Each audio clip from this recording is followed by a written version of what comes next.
En las décadas del 20 y del 30, los pueblos del interior argentino situados en las zonas de producción agropecuaria se encontraban en pleno proceso de formación, sustentados por una agricultura y ganadería en evolución, que halló sus orígenes con la colonización iniciada unos 40 años antes por los inmigrantes europeos. En ese contexto, se originaron los almacenes de ramos generales y cereales, el emblemático comercio que debía proveer al hombre de campo de todo lo necesario para ayudar a su sustento y a sus labores.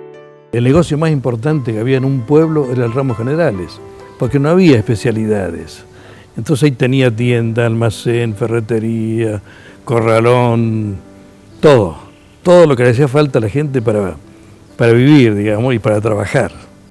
La precariedad de las herramientas de que disponían en esas épocas obligaba a extender las tareas a lo largo de toda la semana y se reservaba el domingo para acudir al pueblo en busca del esparcimiento, aprovechando también para el reaprovisionamiento. Los domingos en un principio se trabajaba más que toda la semana, porque el hombre de campo estaba toda la semana trabajando. Imagínense, trabajaba con arados de 2 rejas o de 3 rejas, tirados por caballos, y hacían por día 1, 2 o 3 hectáreas.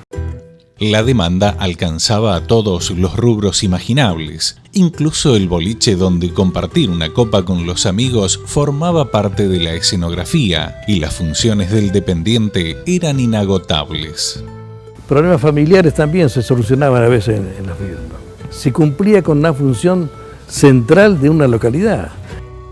Esa responsabilidad es la que asumió Juan Francisco van der Weveren. Don Francisco, un inmigrante originario de Bélgica que llegado a la Argentina en su juventud supo de la feracidad del campo, empujando con bravía, mojado hasta la cintura, el arado de mancera tirado por bueyes. Desembarcaron aquí hasta donde llegaba el tren, en Cruz Alta. Ahí bajaron y ahí se fueron ubicando por la zona. 2 hermanos de papá se fueron a La Pampa a trabajar allá.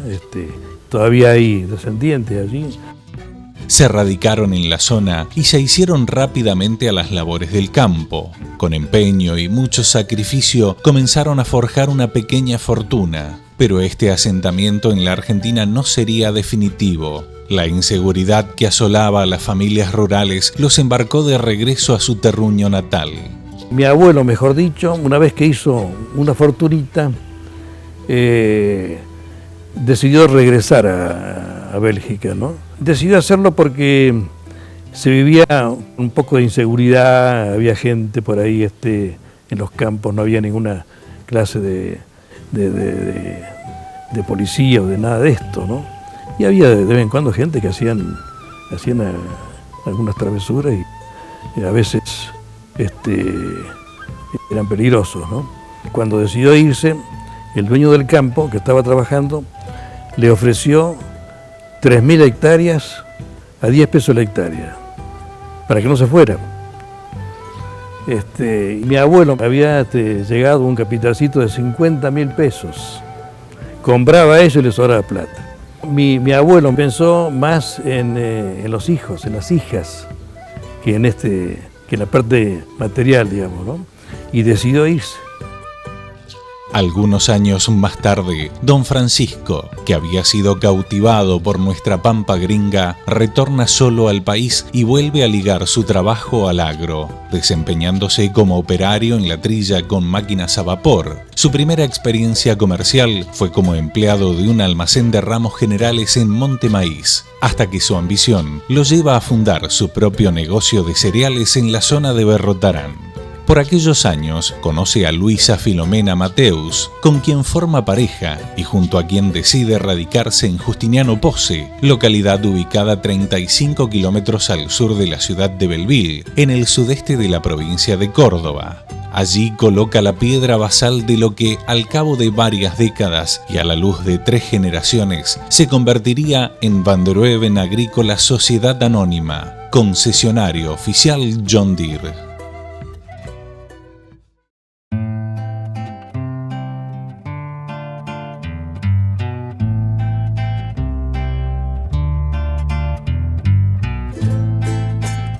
Segundo segmento del programa. Continuamos conociendo la historia de Vanderhoeven Agrícola, reconocida concesionaria de máquinas agrícolas situada en Justiniano Pozzi, Córdoba, que nació allá por 1920 como el tradicional almacén de ramos generales, de la mano de don Francisco Vanderhoeven, un inmigrante belga de increíble capacidad para el comercio. A este lo sucedió Manuel José Vanderhoeven, su segundo hijo, nacido el 13 de noviembre de 1919. Toda su vida transcurrió en esa localidad, aunque su infancia estuvo asignada por el estudio generalmente pupilo lejos de casa, marcado por un ocasional paso por la Escuela Salesiana de Rosario.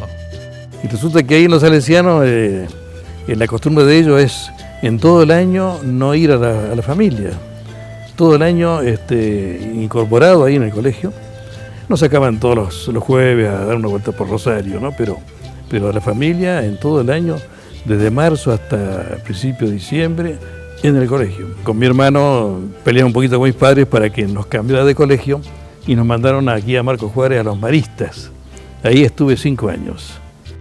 De la educación recibida a puertas adentro de su hogar, rescata la fe profesada por su madre y la rectitud inculcada por su padre. Lo más importante de todo, sobre todo mi madre, era muy creyente, muy cristiana, de mucha vida espiritual, y eso es lo que yo considero que fue lo más importante que nos dio. Y mi padre fue un hombre correcto, totalmente correcto. Lo que era de él, lo que era del otro, del otro, ¿no? Él siguió en la vida, y tanto es así que en la crisis del 30, del 1930 al 33, por ahí, tuvo un problema serio a raíz de que ayudó a muchos clientes, dándole mercaderías, fiándole en aquella época 30 o 50 pesos por mes, que parece una pavada, pero en aquella época la moneda era muy importante. Le provocó un problema que casi tiene que quebrar, ¿no? Tanto así que el corredor que tenía él de cereales en Rosario, don Germán Pesán, que se llamaba, llegó un momento que se suicidó, se pegó un tiro por la situación económica que tenía, ¿no? Fueron largos años en los que la producción agropecuaria había perdido completamente la rentabilidad. Las cosechas se acumulaban esperando lograr un mejor valor y el crédito había desaparecido de los bancos. Pero los vaivenes económicos en nuestro país siempre fueron vertiginosos. Como es la Argentina, ¿no? Como un chico jovencito, enseguida se repone. En 1930 al 33, una miseria espantosa, y el año 1935 pagó todo lo que debía de la deuda que tenía y compró un campo acá al sur de Pozzi. Manuel es el segundo de 6 hermanos, pero un problema de salud que afectaba al mayor lo obligó a iniciarse ya muy temprano en el negocio familiar. Mi padre, el año 35, que estaba cursando el último año ahí en Marcos Juárez, en los Maristas, segundo año comercial, así, ahí terminaba ahí. Pero a mitad de año, en mayo, por ahí, mi hermano mayor, Andrés, que estaba trabajando ya en la firma, en ramos generales con mi padre, que lo había puesto él a trabajar, se enfermó bastante grave y me puso a mí, entonces me sacó del colegio y me puse a trabajar. Tenía 15 años. Defendiendo quizás el proverbio que afirma que la práctica hace al maestro, su padre le hizo conocer cada área del comercio antes de encomendarle la dirección del mismo. Primero trabajé en el escritorio, con la plumita en aquella época, tinta, numeritos y con cuellitos, con corbata, en fin. Y estuve un par de años allí trabajando en el escritorio. Entonces un día mi padre me dice, bueno, ahora vas a ir al mostrador, a atender a la gente, que para mí fue un golpe tremendo, ¿no? Porque estaba tan tranquilo ahí. Y ahí me di cuenta, estando en el mostrador, que la verdadera vida era esa, conocer a la gente, la calle que se llama, ¿no? Aquel almacén de ramos generales era también un boceto de lo que hoy conocemos como concesionaria de máquinas agrícolas. Claro que la venta se resumía a unos pocos implementos muy rudimentarios. El aradito de 2 rejas, de 3 rejas, múltiple, que eran una maquinita con varios discos para refinar un poco la tierra, la rastra de dientes, y las cosechadoras de tiro, que se llamaban, a caballo, a tractor, maquinitas de arrastre, que con eso la gente cosechaba una máquina de un valor no tan grande, ¿no? Y bueno, todo eso iba anotado en una libreta que le decíamos la tapa negra. Ahí venía anotado desde un kilo de azúcar hasta una cosechadora. Y la cuenta iba todo el año para recién arreglarla a fin de año cuando levantaban la cosecha de trigo. Ahí venían un día, a la mañana hacían precio del trigo que habían entregado y a la tarde salían ya con el resumen de cuenta, con lo que debían o con lo que tenían que cobrar. Ya por aquel entonces, en forma indirecta, comienza la comercialización de productos John Deere. Agar Cross era una firma, digamos, como ramos generales, pero en grande, ¿no? Proveedor, una firma muy fuerte era Agar Cross. Ahí compramos nosotros maquinarias y otros elementos de corralón, alambre. Agar Cross tenía la importación de la cosechadora Deering, internacional Deering, una maquinita de arrastre, y el tractor John Deere, que ellos le pusieron el nombre de Triunfo. Estos tractorcitos que iban a querosene, que tenía un volante para hacerlo arrancar, dándole vuelta, haciendo un poco de esfuerzo, de 2 cilindros, un tractorcito. Y eso era el equipo que vendía Agar Cross. Tiempo después, Agar Cross deja de representar a la marca y Van der Wevен decide ligarse a Massey Harris, principio de lo que conocemos hoy como Massey Ferguson. Hacia 1955, la empresa Deere & Company inicia la erradicación de una planta en Argentina y es la oportunidad justa de retomar el camino junto al líder, gracias a una exitosa gestión de don Manuel. Se consiguió la concesionaria, la representación, y dejamos Massey Harris, que yo me acuerdo que cuando dejamos Massey Harris, yo fui a Buenos Aires a hablar con el gerente de Massey Harris en aquella época, Mr. Hughes se llamaba, y le conté todo. ¿Y sabe lo que me dijo? Lo felicito, John Deere es una gran compañía.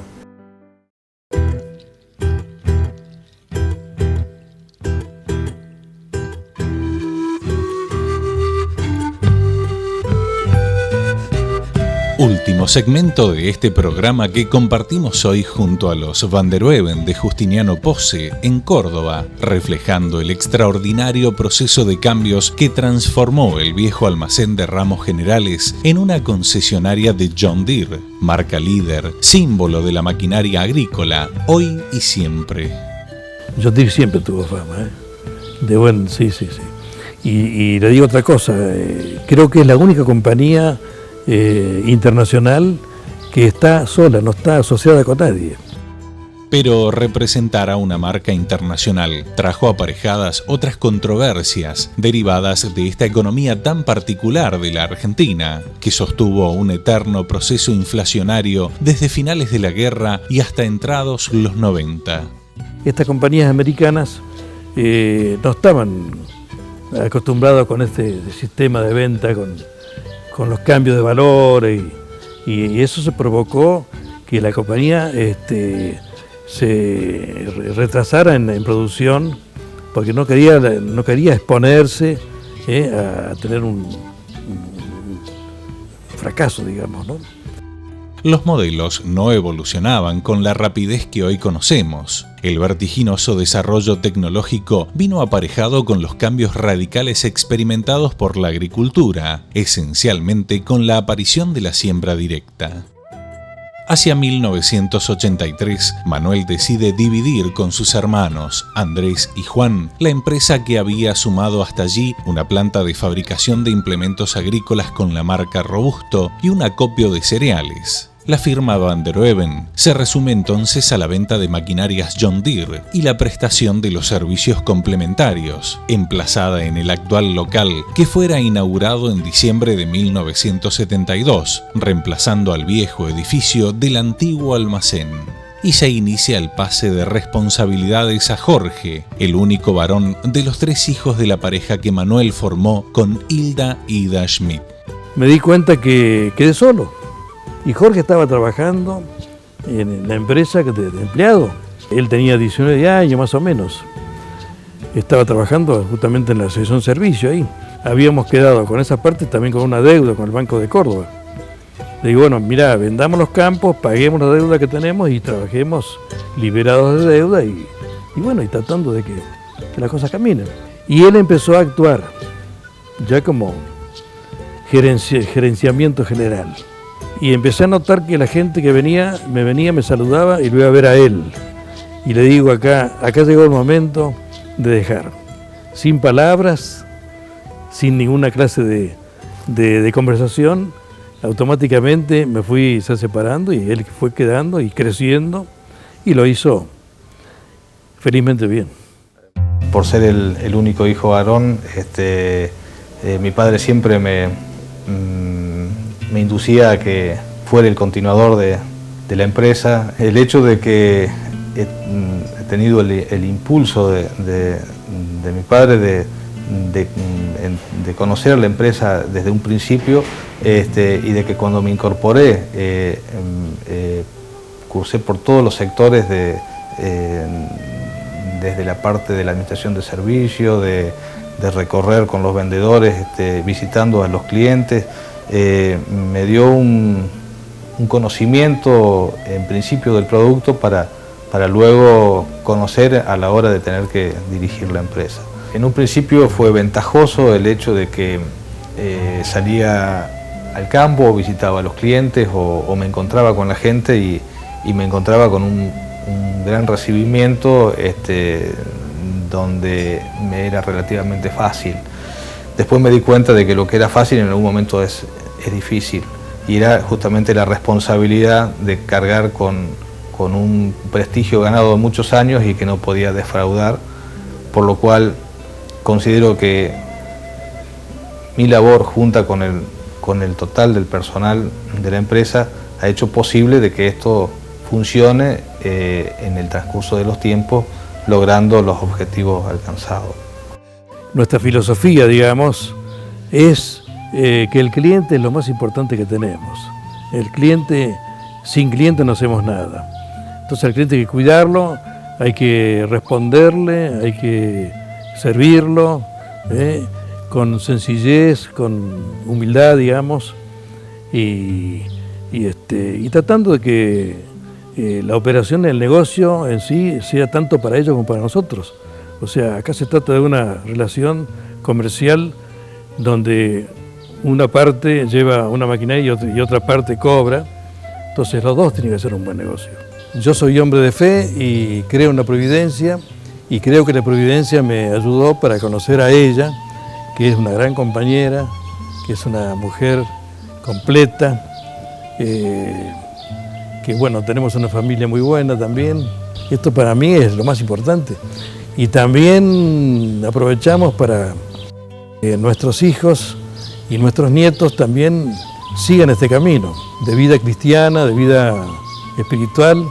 Pedimos a Dios que siga nuestro camino. El de hoy representa un ejemplo categórico de que el culto a la moral y a la honestidad, sumado al respeto por el prójimo, componen el mejor legado que podemos depositar en nuestros hijos para que puedan alcanzar el éxito, no solo en los negocios, sino lo que es más importante, en la vida misma. Amor al trabajo y voluntad de servicio constituyen una conjunción infalible para el desarrollo de toda empresa que nos propongamos. Gracias por acompañarnos en una nueva emisión.